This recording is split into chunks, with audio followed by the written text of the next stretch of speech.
My question is, if we don't have a new direct desire, if we're just happy and we just like flowing downstream, then what's really going on in your vortex will show itself to you, and you will feel the inspiration of that, because you do always, no exception, have powerful desires. So if you're doing as you suggest that you might do, just chilling, looking for reasons to feel good, you will be in the receptive mode, and you will begin to receive the momentum of that vortex. So I get the big things. I'm okay with my big desires. Like, my marriage is not perfect. I have issues with other big things, money, whatever. I'm okay with that, flowing downstream, letting the universe back me up. But when I have a really amazing idea and I feel like I need to effort to make it happen, and I catch myself. We really like those words a lot, because that's what we were reaching for in an earlier segment when we were talking about. It's an interesting thing to watch so many of you who are beginning to accept the laws of the universe and understand that sweet spot that we're talking about being in the receptive mode and then feeling the ideas flow to you. And it's so interesting to watch so many of you, Esther does it too, where you know what that feels like, but you're still really prone to try to jump into the action mode to try to goose it along. And the analogy that we've been giving recently is like, so you go to your kitchen, you want to make some toast, you get out your toaster, you get out your bread, you take it out of the wrapper, you put the slices in, you push down the levers, but you didn't bother to plug the toaster in. So you've gone through most of the motions that is accurate, but you didn't connect to the electricity first. And that's what happens so often. You jump into action when you're not clearly connected to the current. And so then the action does feel like effort. It'd be like trying to toast with no electricity.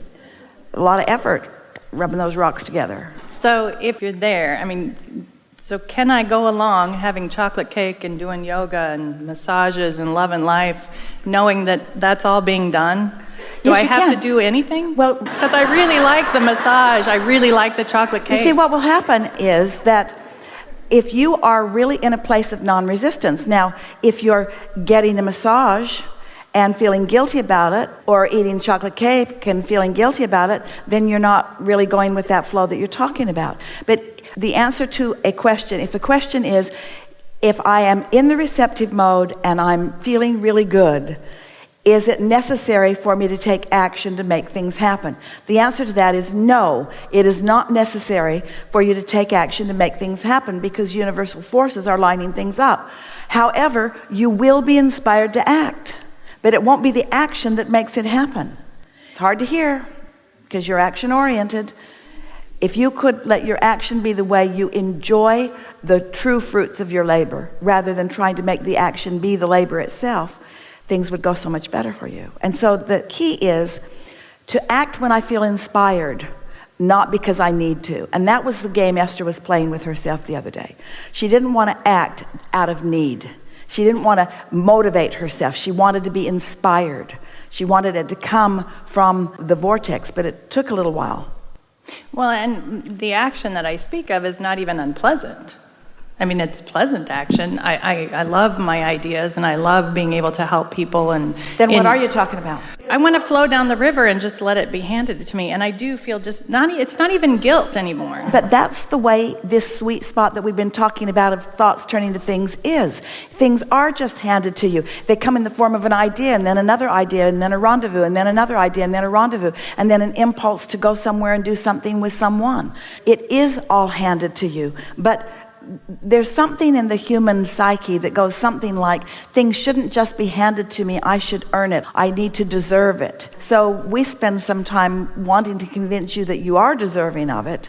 We're talking with the young father, with the little baby earlier, and we started this conversation about not encouraging your baby or anyone, and no longer doing it yourself so much, of replacing your inner being with other people. But so many of you have done that already, where you're trying to get the marks on the chart, or you're seeking approval from someone, and so you have gotten into the habit of acting, because when you get a job, usually the person who's paying you is expecting some action from you. It would be very odd if you just showed up at work and just sat there And your employer says, what's going on? And you say, I'm waiting for inspiration. And your employer would give you some inspiration that's really more like motivation. Do this or else.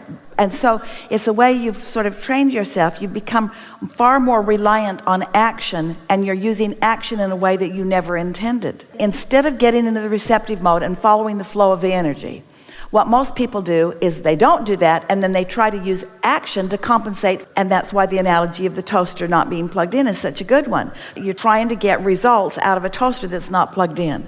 And that's why so much of your action, it makes you feel tired, it makes you feel weary, it makes you feel unproductive. Where when you're really tuned in, tapped in, turned on, then.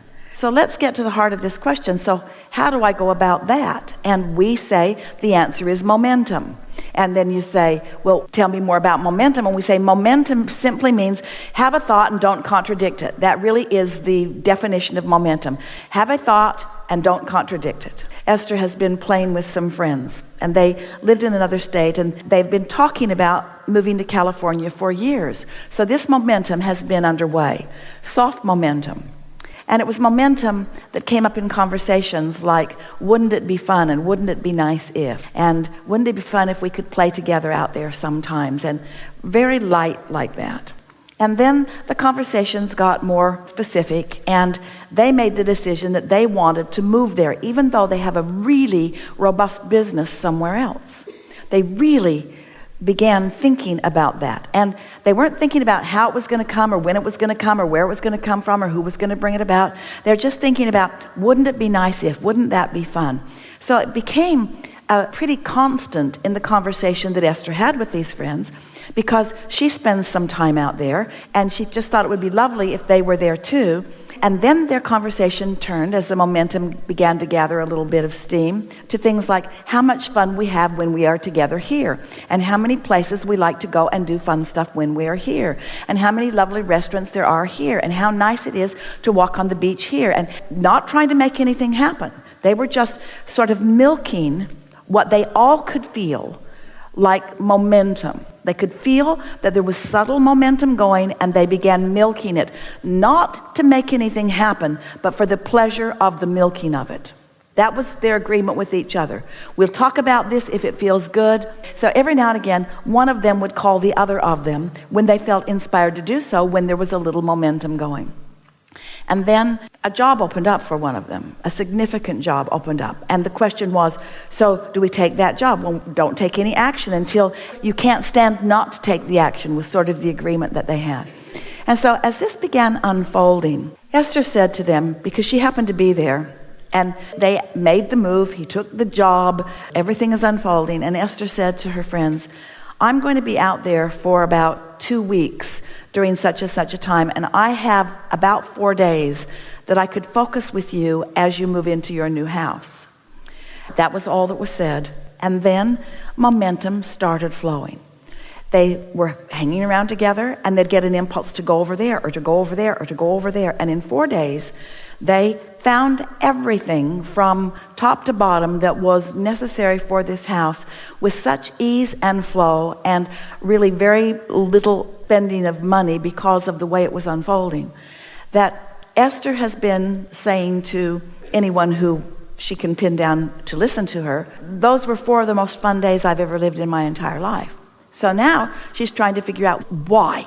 What was so fun about it? Why did it feel like that? And then as she listens to us, we go on and on about the vortex, and we talk about the sweet spot, and she realizes, hey, we were in the sweet spot. So what are the components of being in the sweet spot? What does Abraham mean by that sweet spot? Well, we weren't trying to make anything happen, and we're all in love with each other, and there was zero criticism about anything, there was zero worry about anything, and there was zero effort about anything. It was just, how much fun can we have together while we're doing this?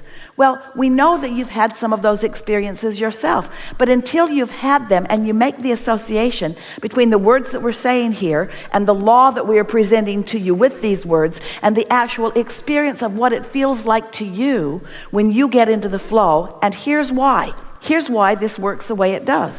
Through life, you have put endless things into your vortex, which means your inner being who stands in your vortex, in this vibrational reality, knows where you stand in relationship to everything you want, knows where you are in relationship to everything you want, and here are the most important words, and knows the path of least resistance to call you to them. Now, those are really important words. Path of least resistance. Let's make it clear. Your path of least resistance. Let's make it clear. Your path that you have put resistance on your trail. Your inner being knows where all of your bugaboos are, where all of your hang-ups are, where all of those engines are likely to be. Your inner being knows where everything that is potentially in your way is in terms of the thoughts that you think. And your inner being is calling you over and around and under and through all of that resistance. So if you are following your joy as you want to do but are really a little reluctant about, if you're following your bliss, if we are really doing a sales job and you are hearing it, that if you could get into that place where you're not acting out of need but acting out of want, not acting because somebody else wants you to, but acting because you want to, really following the inspiration, while it will be slow going in the beginning, because frankly most of you have been motivating yourself by what will go wrong if you don't act for so long that it's going to take a little bit of adjustment for you to do things because you want to do them. But we promise you it is really worth turning that corner and understanding that, because of all of the power that's in your vortex and all of the knowledge that your inner being holds, and because of all of the rendezvous and what you want to call coincidences that will line up for you and give you not only the results that you're looking for, but the ride that you want along the way. You've been saying, we hear you say it to each other all the time, the joy is in the journey, and there's rare one of you that even understands what that means, because you mean the joy is in the journey on the way to where I really want to be, which is my destination. That's what you mean when you say the joy is in the journey. The joy is in the journey on my way to where I really want to be. And if where you really want to be is taking a higher priority within you than the journey that you want to be on, then it's out of balance still, you see. So we are really encouraging you to find a handful of things that you really like to do and just do them as much as you can, so that you will put yourself in a place of feeling some of the blessedness that you really deserve to feel. But even as we ask you to act like that, take this action of pleasure, we realize that we're contradicting our own message a little bit, because we really don't want you to act. We want you to find thoughts that get so big that you can't refuse them anymore. We want the thought to be so big that you can't refuse the inspiration of it anymore. But in order to do that, you got to start in this place where you stop contradicting the thought. You've got to let your thoughts become powerful. You've got to let a thought of your desire get enough momentum that it calls you. It's already called your inner being, and it's already called all of the other cooperative components. You're the last one who's holding out. So you've got to get enough momentum going that your desire can call you into that flow, into that stream. And the only way that will happen is you have to stop putting contradictory thoughts on the other end of your train. That's the only way. We tell a story on a really regular basis. It's our favorite story that makes this point so powerfully. We want to tell it every time we're with any of you. Esther was doing a telephone consultation some years ago. Abraham was talking to a woman. Esther was allowing it.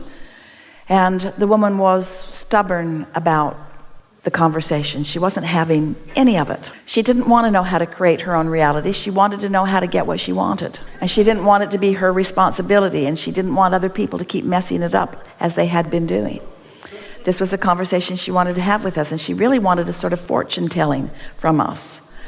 And we wanted to teach her how to create her own reality. And so we realized that she was not hearing us, and so we changed the subject. We started talking about blue glass, which was just annoying to her. But we kept it up for over a minute, and then we changed the subject again to butterflies, which was annoying to her again, but we kept it up for over a minute, and then we changed the subject to feathers, which annoyed her. She couldn't understand why we would want to talk about these things that she didn't care about instead of the things that she really wanted to talk about. But the reason was, what she wanted to talk about was so balled up in resistant thought that she couldn't hear anything that we were saying. We could not possibly, even though we were speaking words right into her ear, we could not give her a suggestion that would inspire her to anything that would work for her. Paralyzed in her own life experience, so to speak.